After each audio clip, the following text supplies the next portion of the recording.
there, you're welcome again to my channel. Are you over 40 or maybe 50 and you feel the odds are against you moving to Canada? You feel you don't want to start again. You have a good job back in your home country. You don't want to leave the job. You don't want to come start again. Or so many things are working against you because you are already advanced in age. I'll be discussing a few of these things. My opinion though, it might be helpful, but I think you should hear me out. And let's see what options you have that you can tap in as an adult person, male or female, that is looking to move into Canada.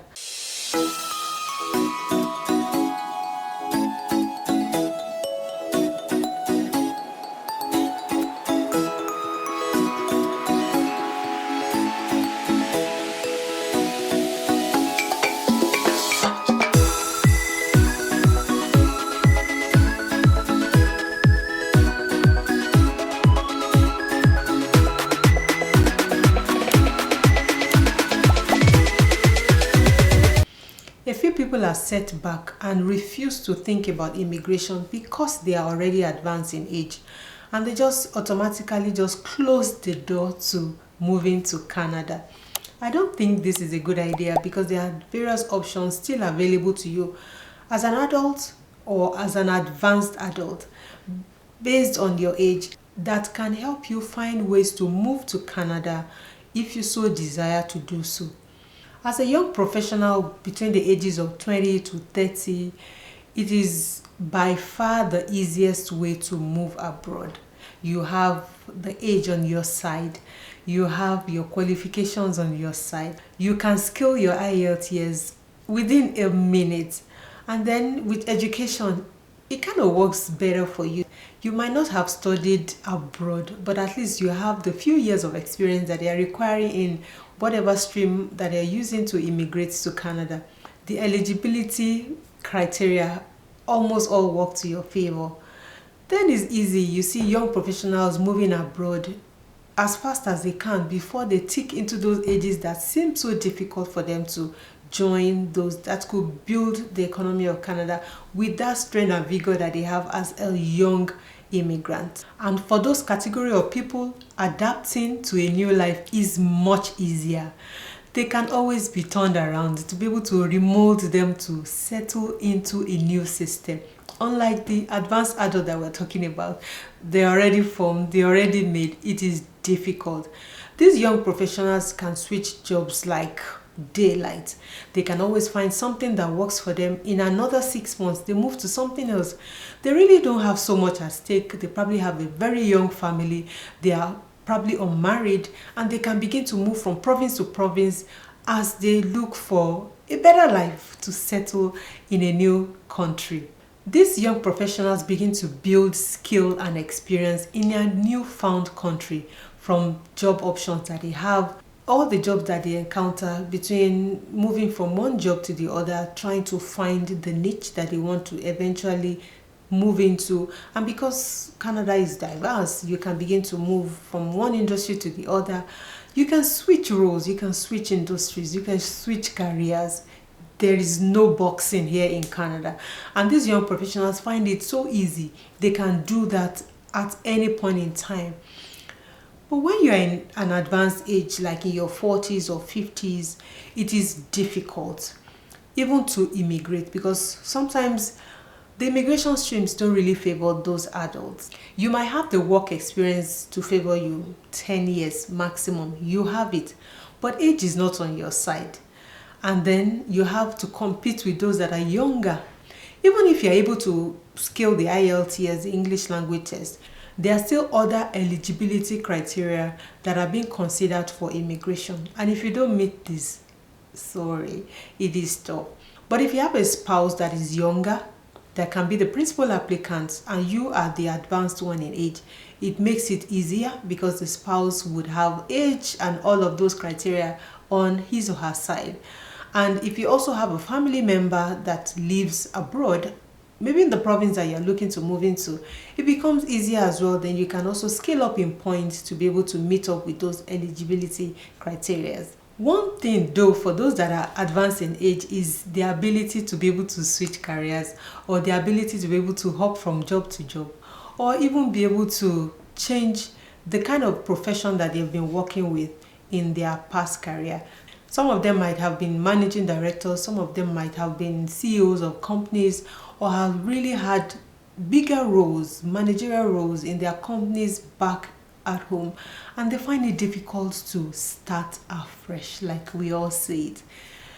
It is difficult. They might have 20 years experience, 15 years experience, and then they begin to look at, where do I start from? This is a big question for those that are advanced in age and want to move abroad. But let's even just imagine that you are able to scale and move abroad, whether through the educational route, whether you are coming for your PhD or you're coming for your master's, which is a route for those that are advanced in age, or whether you're coming on under the guise of your spouse as the principal applicant, or you're a business owner or an investor. These are routes that can bring you as an adult immigrant. And let's even move to that category that you have moved here in Canada. How about settling into life in Canada? Guess what? Your vast experience is still not lost. You might find or begin to find the areas whereby you can leverage on your skills and experience to be able to give what you have in the role that you'll be trying to apply for. Don't forget that as you advance, especially those that are like 55 years, they become senior citizens here, and there's some perks and benefits that accrue them, especially when they become citizens. But as immigrants, you have to begin to leverage those skills, those experiences, and begin to find what works, where you can be able to show and utilize those experiences that you have over the years. It might take you some steps or some years. And I know that for those that are advanced in age, they just wonder, where do I start from? Where I don't have age on my side. Let me just stay back. Then they probably send their wife and children, and then they begin to shuttle visitation. Well, it depends on your family. It depends on what you hold as value to you. I particularly don't advise that families should stay apart, but that you should stay together. You know, marriage is through thick and thin. You have to endure, you have to accommodate to be able to enjoy the benefits of it. When you move abroad as an adult immigrant, it's a better place for you to bring all your family members with you. Don't leave anybody behind. Let everybody also enjoy the benefits of moving abroad. We're looking at quality of life here, and things are expensive everywhere, but quality of life is also determined by what you hold in high esteem. If you hold security in high esteem, if you hold education in high esteem, which is one of the quality of life that we're talking about, then you want to move abroad with your family. Don't just send your family, don't just send your children. You want to give them quality education, you say, okay, let them go. Me, I'm old already, I'll be sending money. The exchange rate now is not favoring this international market. It is difficult. And I don't know how much that you will earn in your own currency and begin to change to Canadian dollars. It will be plenty. And then it will wipe away all the labor and the expense. It will rather be better for you to stay back in your country and train the children there. But I would say there's a place for everybody, whether you are a professional back in your country or you're already advanced in age and you're thinking of coming here.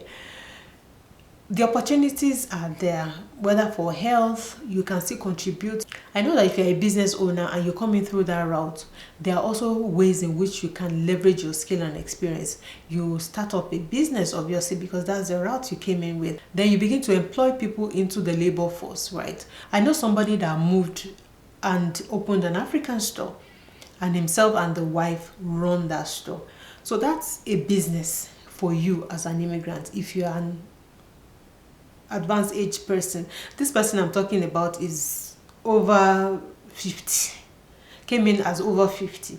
So that is a place to explore as an immigrant. If you're not a business owner, then if you have age on your side and your spouse comes as a peer or as the principal applicant, then your spouse, it becomes easy, right? And you can, as you come in, begin to look for job. You can also look for job if you are a professional. If you are a professional in your country, then you can leverage on your skills here and begin to look for what you can do as an immigrant here. You can find startup jobs. You can find easy jobs that pays the bill, that helps you. But for me, it is always the comfort of life here. Look, you don't even need to earn $1 million. I know people are used to big money, so many zeros behind the thousands. They love such money. It's good. But when you look at it at the expense of your health, at the expense of you having quality life, then to me that is really not wealth. But a little, in fact, there's an adage that says, if you have little, even in a wrap, right, and it satisfies you, it's better than so much without peace of mind. And that's the way I see it with this immigration journey. You can find peace, you can find, comfort in staying here. It's not heaven. It's not heaven. But at least there's peace of mind, there's serenity, there's you cut off all the noise, the external noise. That's, I'm talking from my own experience back in my country now. And then there's just peace. This environment is peaceful, which is a big deal for me. Then it also helps you as you begin to age with your health concerns. You find good medical care here. And, those are the things that you're looking at for. But I know that as you also look at retirement as an advanced citizen, it is difficult because you have to start building up on your retirement savings plan from that age. And whatever you'll be paying as premium will be high because you're already advanced in age. So those are the things you need to take note of. Then if you're also considering buying accommodation, buying a home here, it is also another concern. Because how old are you? You think about paying for another 25 years.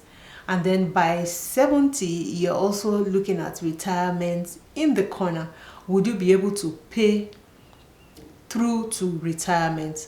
And there's always this advice that as at retirement, you shouldn't be owing any mortgage. You shouldn't be, because at that point, it is not worth it. It is not worth it. For the first 10 years of you paying a mortgage, you're only paying, in fact, interest. And that's the reality. Go and look at the schedule that they give you. You are paying interest. You've really not paid so much on the value of the home that you have purchased. So why push all of this to retirement? And one advice is also to begin. It depends actually on the payment option that you pick. When you buy your house, you have opportunity to pay down as much as you have. So if you work in a company that pays you bonuses, or you have annual payments, that comes in bulk, you can use that to pay down on your mortgage. And that helps you to quickly pay down that mortgage before retirement. I'm talking now to the advanced citizens or advanced immigrants. For those that are younger, you can still be hustling. It's always a rat race. There's always one thing to do. You can still have opportunity to buy multiple accommodation as you begin to age. Things kind of work favorable to those that are younger. If you move from your 20s, 30s, you have age on your side to really explore. You can move from province to province. You can decide until you finally find where you want to settle down. And then you're raising children. You also want to put them in perspective when you immigrate, or where you want to stay and raise these children as they begin to go into the colleges, where the school, proximity to you, or are they living their lives away from you? Those are things that you also need to consider as a young professional. But as an adult, you have limited time, even with the accommodation you are buying, because even at the point when you say you are finished paying that house, you're already old and gray, and your children are already leaving your house. The only thing to do is to downsize. So you're scaling down on your house. You're buying maybe a smaller house where you can have means to move around, take care of it as two, not even as two plus your children, so that you can have ease of life. So there are so many considerations. Age 50, age 40 is it's still a good way to move abroad. There's really nothing to lose. I always tell people there's still so much to gain.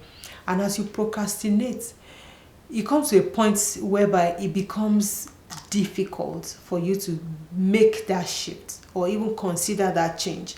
You're looking at the things that you're going to lose. You've already had the support system that you need. You already have things working for you. You already know how to make money, from the side. You already have how to do things generally, and you begin to wonder, how will I come and leave all these ones and come and start again abroad? There are also remote jobs. There are jobs that elderly people can do, like you can work in homes to take care of also other elderly people that are similarly older than you. If you're in your 50s, you're never old. So yes, there are still older people here that you can cater for. There are still so many things you can do. And for me, like I say, everybody won't be a millionaire. God has made the rich for the poor. So if you are thinking of hitting it as you have hit it in your country, I'm sorry, maybe this is not for you. So if you are open-minded, you will find those opportunities. You can start off with something that's easy. People still come at that old age and do other things. It could be odd jobs, you call them, but it's paying the bills. It's helping them to move forward in their career, whether they are helping the elderly in the homes, or whether they are doing the cleaning service, or they are even helping to drive trucks, all those other jobs, right? You can do this, but it is still better than suffering in your country. Some people are doing those jobs and they are making ends meet. And they are old or advanced in age. I don't want to use old because they are not old. 50 is not yet old. When you're talking of people that are old, then we're talking of people that are 70 and above. Those people, they're already retiring. But 50, you still have strength. Maybe not as much, but you still have strength. So make use of the strength now. If you have 20 years ahead of you, you can still move to Canada. You can still move to Canada and do the best that you can within those years to be able to solidify and live a good life before retirement. And if you are really the professional type, you can still study.